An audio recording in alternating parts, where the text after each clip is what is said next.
ঢাকার প্রেক্ষাগৃহতে তখন উপচে পড়া ভিড়। ঠিক তখনই রূপালী পর্দায় ইতিহাস গড়লেন এক বাঙালি কন্যা, ঢাকার সিনেমার চিরন্তন ভাবি, কোটি মানুষের চোখের জল আর আবেগের নাম শাবানা। কোনো গ্ল্যামারের চাকচিক্য নয়, স্রেফ চোখের ভাষা আর নিখাদ অভিনয় দিয়ে তিনি জয় করেছিলেন খোদ বলিউড।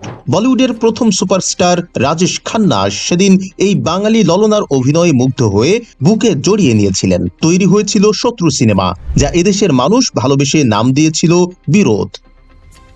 আজ 4 দশক পেরিয়ে গেছে, ক্যালেন্ডারের পাতা থেকে খসে গেছে কত শত দিন। রাজেশ বাবু আজ ওপারে, নিয়তির নিয়মে চিরতরে ঘুমিয়ে গেছেন।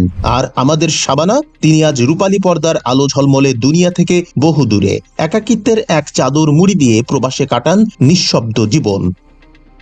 একটু ভাবুন তো, যখন সাদা কালো টিভির সেই যুগটায় বিটিভির পর্দায় শাবানা কাঁদতেন, তখন ওড়না দিয়ে চোখ মুছতেন না এমন কোনো বাঙালি মা বোন কি এদেশে ছিলেন?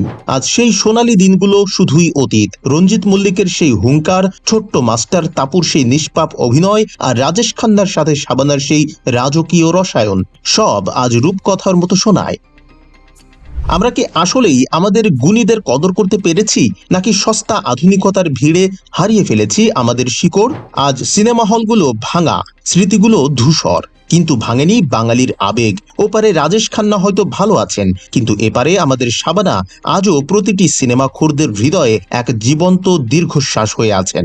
ভালো থাকুক আমাদের সিনেমার সোনালী দিনগুলো, ভালো থাকুক আমাদের আবেগের রানী শাবানা।